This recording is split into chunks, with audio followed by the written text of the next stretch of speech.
falar sobre um tema extremamente quente, literalmente vamos falar sobre estresse por calor, que é um problema de saúde muito comum, pode ser muito grave, então bora, presta atenção que é muito importante, porque se você tá me ouvindo aqui é que você deve estar com calor, assim como eu, assim como todos nós. Então, deixa eu só me apresentar, eu sou a Maite Dadal, sou médica de família e comunidade, trabalho muito a questão de prevenção de doenças, manutenção da saúde, promoção de bem-estar no meu consultório, tudo de forma integrativa. E muito importante, atendi recentemente um bebezinho que estava muito desidratado por conta desse estresse por calor, então acho importante trazer esse tema aqui para vocês. A gente está vivendo uma situação, gente, né, de ondas de calor, de qualquer forma tem tido todo, né, um aquecimento global ao longo do tempo, que a temperatura está ficando cada vez mais quente. E existe, tá, um mecanismo de regulação da temperatura do nosso próprio corpo. Então é esperado, né, que a gente tenha uma faixa de temperatura e quando a gente passa dessa faixa de temperatura a gente tem febre, né, ou hipertermia. E quando a gente tem uma temperatura abaixo dessa faixa a gente tem a hipotermia. E quando a gente foge dessa regulação da temperatura, isso pode ser grave, porque o nosso corpo ele foi feito para funcionar nessa faixa de temperatura, ok?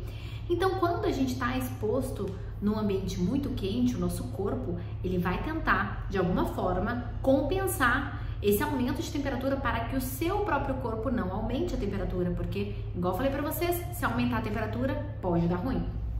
Então, o que o corpo faz?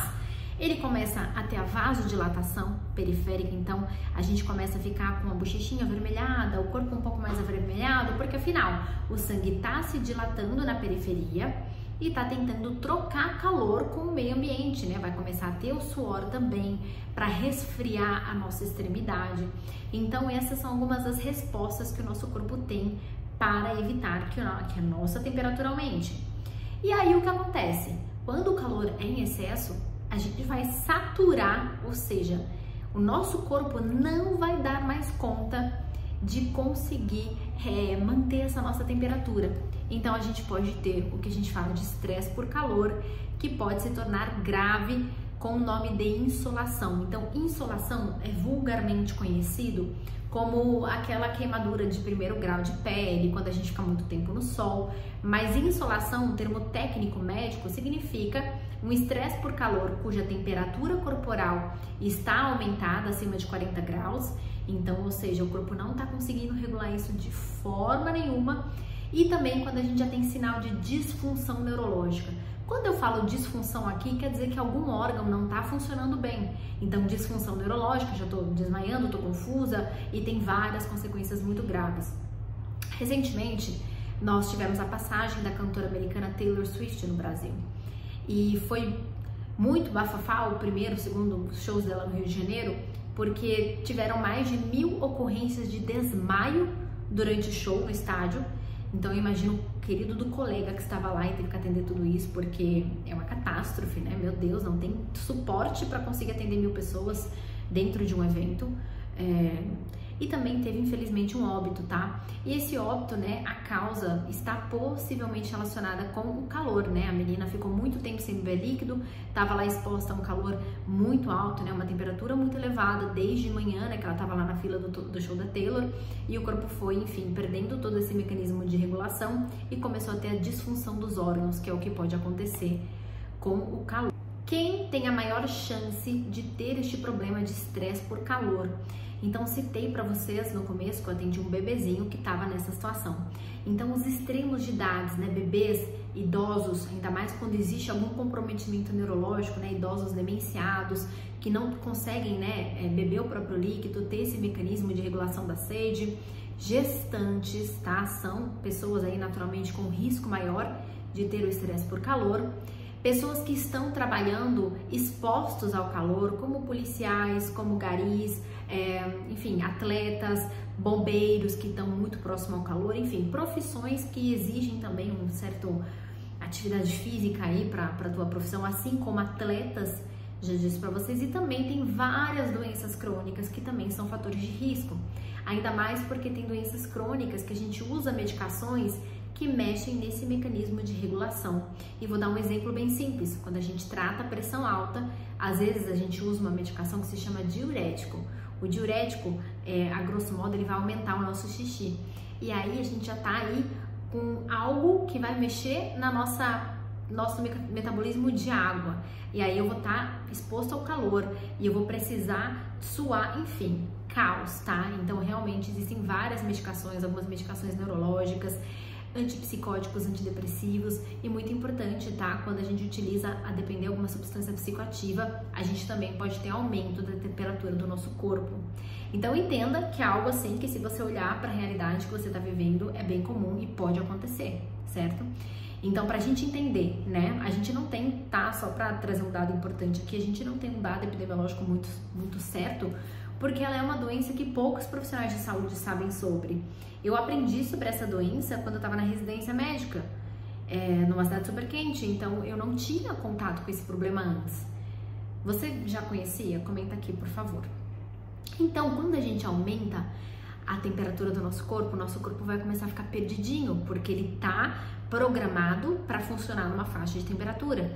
Então ele começa a ter o que a gente fala aí de disfunção de órgãos, disfunção cardiovascular, então o sangue não consegue circular direito para o nosso coração, então isso pode dar tontura, pode dar desmaio. Também existe uma dilatação muito grande dos vasos, então a gente pode não ter sangue circulando o suficiente para o nosso cérebro, para os nossos rins. Então, quando não tem circulação adequada, a gente pode começar a ter lesão desses órgãos, tá? O problema pode se tornar muito sério, ok? E existem vários graus desse problema. Então a gente pode ter primeiro fadiga, fica cansada, aquela canseira, aquela tontura, muita sede, a depender depois já não tem mais esse controle, tá? Então quando você já tá desmaiando, já tá muito mal, a gente tem que utilizar a hidratação, ó, pelo sangue, porque não é seguro você dar líquido pela boca para alguém que tá inconsciente. A pessoa começa a ficar confuso, pode ter os desmaios, como eu já disse para vocês. E existem algumas situações que são comuns, como por exemplo o inchaço dos membros inferiores.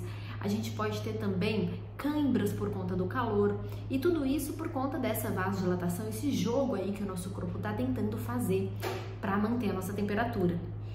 Existem alguns probleminhas de pele que a gente chama de racha de calor, que acontece por conta de obstrução das glândulas sudoríparas. Glândula sudorípara é aquele órgão, aquela glândula do nosso corpo que vai produzir líquido, vai produzir suor. Então ela pode ficar obstruída, pode ficar vermelhinha, pode ficar aquelas bolinhas de líquido, também fazem parte aí da gama de sintomas. E o quadro clínico, gente, ele pode ser aí, já expliquei pra vocês, né? Pode ser de leve e pode ser muito grave, tá? Tem casos que precisa de internação em unidade de terapia intensiva, tá? A depender, a imensa maioria não vai precisar, obviamente, a gente consegue tratar aqui no consultório, no ambulatório, consegue tratar através de uma teleconsulta, dá pra fazer as orientações iniciais, hidratação via oral e trabalhar muito, né? Evitar os riscos, trabalhar antes que esse problema apareça. Então tem várias coisas que a gente pode fazer para mitigar, né, evitar os danos dessa doença, porque enfim, tá calor, né, não é todo mundo que tem acesso ao ar-condicionado e não é todo mundo que pode, enfim, trabalhar no ambiente fechado, tentar utilizar uma roupa mais fresca, mas tem coisas que a gente pode fazer para melhorar. Então, utilizar tecidos de roupa mais naturais, então algodão, viscose, isso permite maior troca de calor do nosso corpo com o meio ambiente. Hidratar bastante, beber até líquido refrigerado se for possível. Se você tiver, né, com muito calor, entrar num lugar gelado, uma piscina, a depender do tratamento, né, quando a gente está lidando com pacientes assim, às vezes a gente pode imergir a pessoa dentro de uma água com gelo, mas não vai ser o caso que eu tô explicando para vocês. Espirrar líquido, né, fazer uns sprayzinhos gelados ao longo do dia, isso pode ajudar bastante. Então eu espero que eu tenha, né, trazido algumas informações importantes sobre o calor para vocês, porque sim, o calor ele pode ser gravíssimo e a gente tem que ficar atento quanto a isso. Peço por gentileza que você compartilhe esse vídeo com as pessoas aí da tua rede de apoio, teus amigos, teus familiares. Vamos ajudar esse canal a crescer para poder trazer bastante informação de saúde para vocês, informação segura de saúde. Peço por gentileza que você comente aqui se você já tinha ouvido falar sobre isso. Se você não tinha, se você tem alguma dúvida, tá? Importante você curtir esse vídeo, tá? Porque esse canal ele é novo e pro YouTube saber que eu estou fazendo alguma coisa de valor, eu preciso que vocês interajam. E eu vejo vocês nos próximos vídeos. Comenta aqui também temas de interesse que eu trago pra vocês. Um beijo enorme e obrigada pela sua atenção.